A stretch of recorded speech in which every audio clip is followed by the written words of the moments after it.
Selamat datang di channel Ye Chen Ping Mania. Penguasa Istana Naga Langit bab 4422 sampai bab 4424. Terima kasih kepada semuanya yang sudah like dan subscribe. Semoga selalu diberikan kesehatan dan kesuksesan. Setelah berjalan beberapa jarak lagi, pemandangan di sekitarnya secara mengejutkan mulai berubah. Tanah yang awalnya tandus kini menjadi hijau. Gunung-gunung juga mulai tampak di kedua sisi, seolah-olah muncul entah dari mana. Semburan kesegaran terpancar di wajah, seketika membuat tubuh dan pikiran menjadi jauh lebih rileks. Di tengah-tengah pegunungan, ada ngarai yang dalam. Pada saat ini, di pintu masuk ngarai, sudah ada banyak orang yang berdiri, dan orang-orang ini tampaknya sedang melihat apa yang ada di dalam lembah, tetapi tidak ada seorang pun yang mendekat. Ketika Chen Ping dan yang lainnya mendekat, orang banyak melihatnya dan memberi jalan.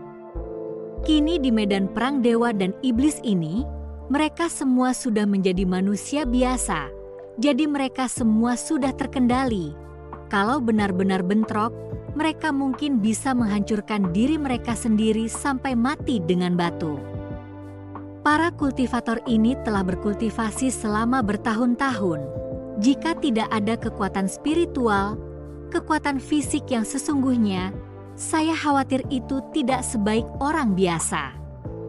Setelah kerumunan itu menyingkir, Chen Ping dan yang lainnya melihat bahwa di tengah lembah, sebenarnya ada 3 patung batu. Patung-patung itu tidak besar, hanya seukuran orang biasa. Namun, di sekitar patung-patung batu itu, ada beberapa orang tergeletak. Orang-orang ini tidak bergerak, tidak tahu apakah mereka hidup atau mati. Ketiga patung batu tersebut tampak biasa saja. Hanya saja wajah patung batu tersebut tampak mengerikan dengan ekspresi yang berbeda-beda, sehingga membuat orang yang melihatnya menjadi seram.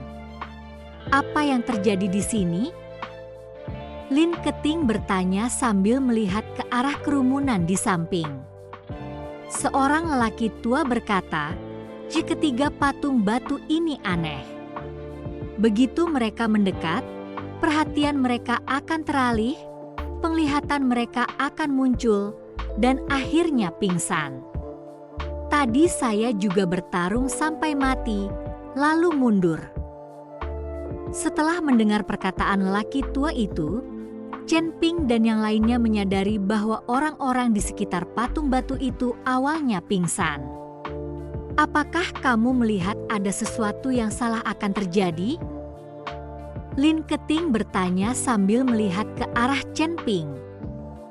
Karena Chen Ping menguasai seni formasi, mungkin ketiga patung batu ini mengikuti batu-batu besar tadi dan memiliki formasi vertigo atau semacamnya. Namun Chen Ping menggelengkan kepalanya, aku tidak melihatnya, tapi aku yakin tidak ada formasi yang muncul di sekitar ketiga patung batu ini. Aku tidak tahu apakah ada yang lain. Tapi sekarang semua orang adalah orang biasa. Bahkan jika ketiga patung batu ini dapat membuat orang pingsan, diperkirakan mereka tidak terlalu kuat. Ini adalah analisa Chen Ping. Persis seperti apa kelihatannya, Chen Ping sendiri tidak mengetahuinya, dia masih perlu memeriksanya. Saat ini tidak ada cara untuk menggunakan indera ketuhanan untuk memeriksanya, dan mata dunia bawah surgawi tidak dapat digunakan. Satu-satunya cara adalah mendekat untuk melihat apa yang terjadi. Mendengar Chen Ping berkata demikian, Lin Keting kemudian berjalan menuju ketiga patung batu itu. Nona Lin, hati-hati atau aku akan pergi. Melihat Lin Keting hendak mendekati ketiga patung batu itu, Chen Ping mengingatkan. Jangan khawatir. Kamu lupa kalau aku punya teknik perlindungan tubuh rahasia. Lin Keting melambaikan tangannya ke arah Chen Ping dan kemudian berjalan mendekat. Semua orang menatap Lin Keting, Sementara tetua buta kanan itu melangkah maju dan menghalangi di depan Lin Keting. Nona sulung, Anda tidak bisa pergi dan mengambil risiko. Jika terjadi kesalahan, tidak ada cara bagi kami untuk mempertanggungjawabkannya. Saya akan pergi dan mencoba melihat apa sebenarnya yang istimewa dari ketiga patung itu. Tetua buta kanan, meskipun sekarang kau memiliki niat pedang di pihakmu, kau masih orang biasa. Tidak ada cara untuk melawan serangan indera ilahi semacam itu. Aku punya teknik perlindungan tubuh rahasia di tanganku. Aku akan baik-baik saja. Lin Keting memanggil tetua buta kanan itu dan berjalan di atas kakinya. Tak lama kemudian, Lin Keting pun tiba di depan ketiga patung itu. Namun saat baru saja berjalan melewati ketiga patung itu, Lin Keting tiba-tiba merasakan gelombang pusing, dan ruang di depan matanya pun mulai terpelintir dan terdistorsi. Segera setelah itu, dalam benak Lin Keting, berbagai penglihatan yang tak terhitung jumlahnya melintas, memengaruhi lautan kesadaran Lin Keting. Tiba-tiba, Lin Keting merasakan sebuah bayangan gelap menghalangi di depannya, dan segera setelah itu, dia memeluk dirinya sendiri. Nona Lin, Anda baik-baik saja? Suara Chen Ping terdengar. Terima kasih masih menyimak channel Ye Chen Ping Mania. Ketika Lin Keting melihat Chen Ping, pikirannya seperti sedang linglung, merasakan suhu dada Chen Ping dan tatapan mata penuh kasih sayang. Lin Keting merasa seperti akan jatuh. Dia tidak mengerti, baru saja mengikuti Chen Ping untuk mengenalnya lebih jauh, bagaimana mungkin Chen Ping begitu peduli padanya. Aku baik-baik saja, Lin Keting menatap Chen Ping dan tersenyum tipis. Dan Chen Ping mengikuti keempat mata Lin Keting dan perlahan terus mendekat. Jantung Lin Keting mulai berdetak lebih cepat. Dia tahu apa yang akan dilakukan Chen Ping, dia akan mencium dirinya. Lin Keting ingin menghindar, tetapi mendapati dirinya tidak bisa bergerak sama sekali. Tubuhnya tidak memiliki kekuatan sama sekali. Pada akhirnya, Lin Keting hanya bisa memejamkan mata dan menunggu ciuman Chen Ping.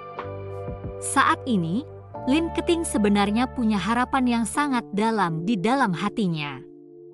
Berdengung.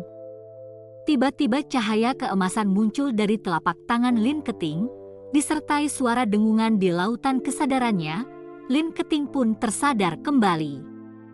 Dia menyadari bahwa Chen Ping bahkan tidak memeluk dirinya sendiri, apalagi mencoba mencium dirinya sendiri.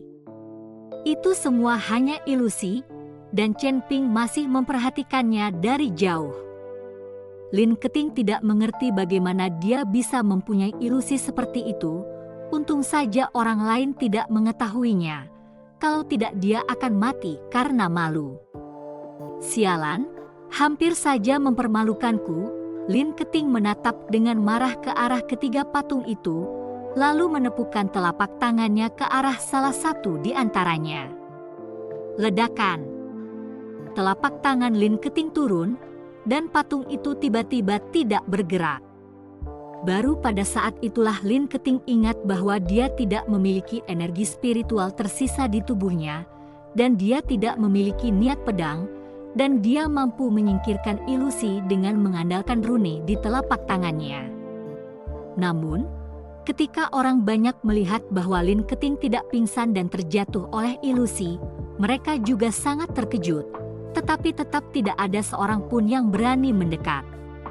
Nona tertua, saya akan melakukannya. Melihat hal itu, tetua buta kanan melambaikan pedang panjang di tangannya, dan niat pedang muncul di sepanjang jalan. Ledakan. Niat pedang itu dengan kejam menebas bagian atas patung batu itu, dan patung batu itu langsung hancur berantakan. Setelah patung batu itu hancur, ada sebuah belati yang tersembunyi di dalam patung batu itu. Belati itu tampak berwarna merah darah seluruhnya, dan bahkan ada gas berdarah yang keluar dari dalam belati itu. Apa benda ini?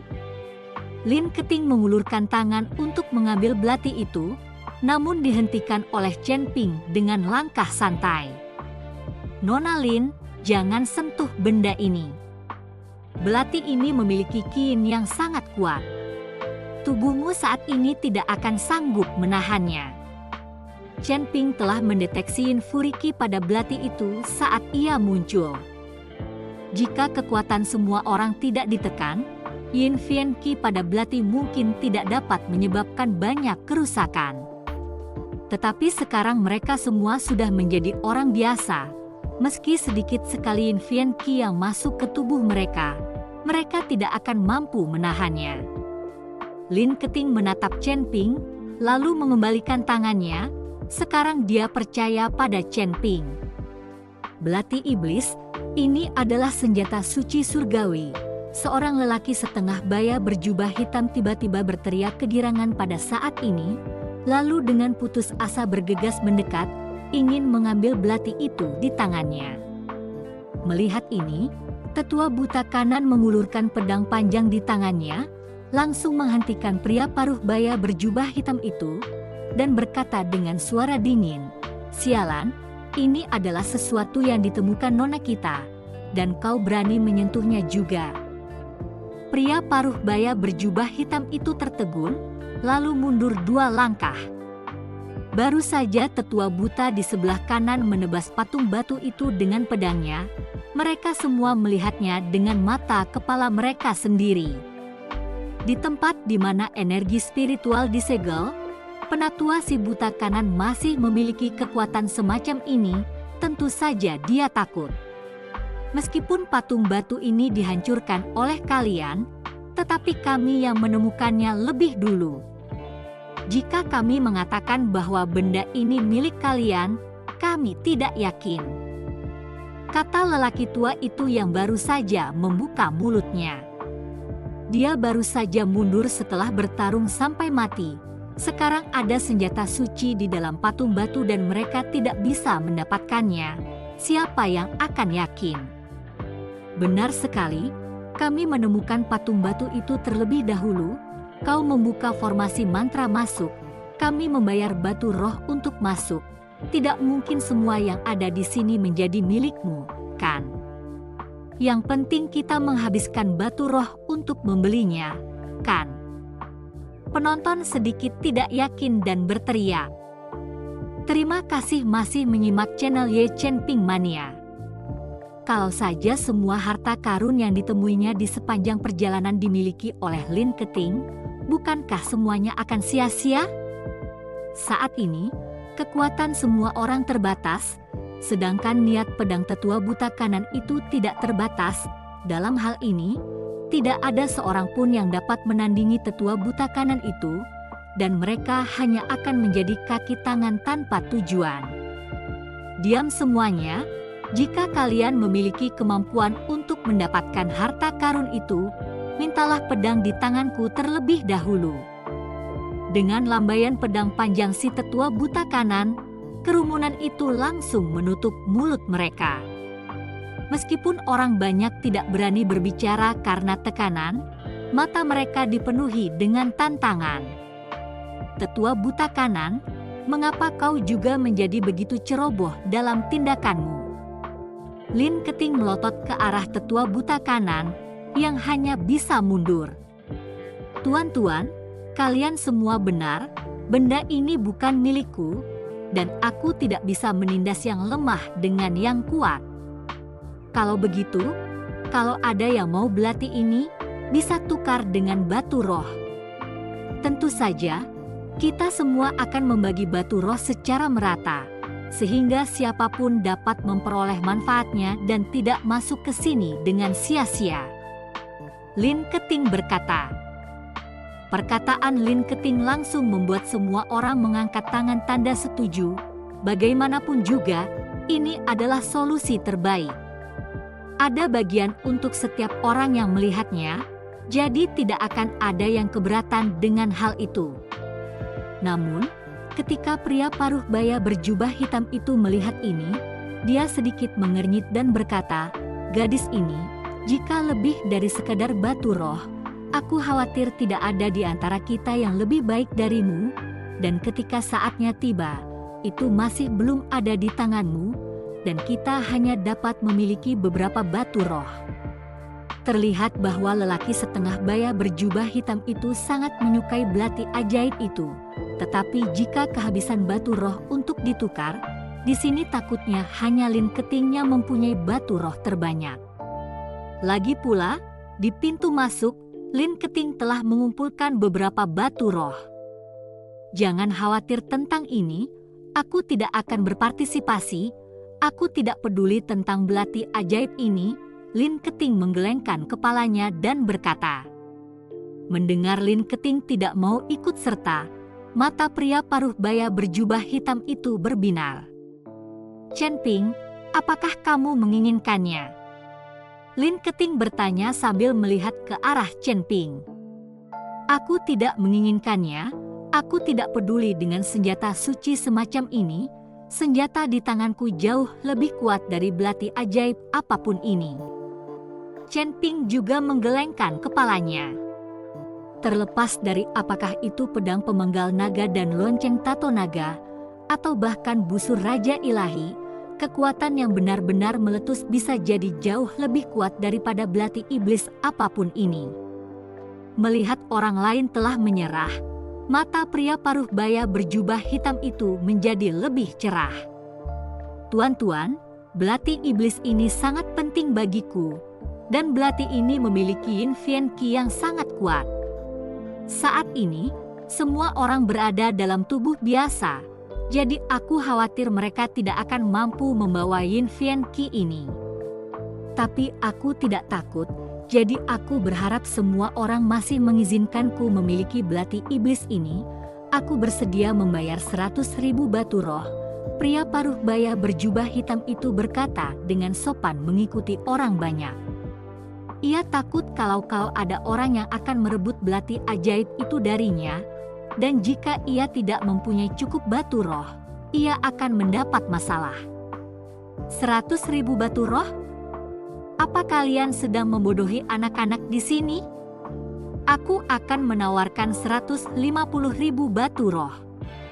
Tiba-tiba ada yang membalas, lagi pula, makin tinggi harganya, makin banyak batu roh yang dibagi orang banyak, jadi mustahil membiarkan lelaki setengah baya berjubah hitam ini mengambil belati itu dengan mudah.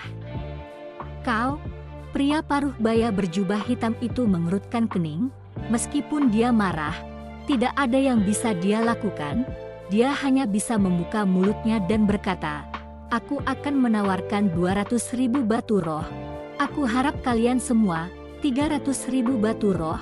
Lelaki tua yang baru saja berbicara pertama kali berbicara. 350.000, 400.000, 500.000. Tanpa menunggu pria paruh baya berjubah hitam itu membuka mulutnya, yang lain mulai berteriak untuk menaikkan harga. Pria paruh baya berjubah hitam itu akan sangat kesal, ekspresinya mengeras. Banyak orang di sini jelas-jelas hanya terisak dan tidak benar-benar menginginkan belati ajaib itu, hanya untuk menaikkan harganya. 1 juta, pria paruh baya berjubah hitam itu tahu bahwa jika ini terus berlanjut, harganya akan terus naik tanpa henti, jadi dia menggertakkan giginya dan langsung meneriakkan harga surgawi 1 juta batu roh. Benar saja, 1 juta orang ini berteriak, langsung membuat semua orang terkejut, satu persatu menoleh ke arah pria paruh baya berjubah hitam, tidak ada seorang pun yang menaikkan harga. Melihat tidak ada seorang pun yang mengangkatnya, pria paruh baya berjubah hitam itu akhirnya menghela napas lega. Lin Keting melirik sekilas, jika tidak ada yang menaikkan harganya, maka belati ajaib ini milik rekan Taois ini. Bersambung.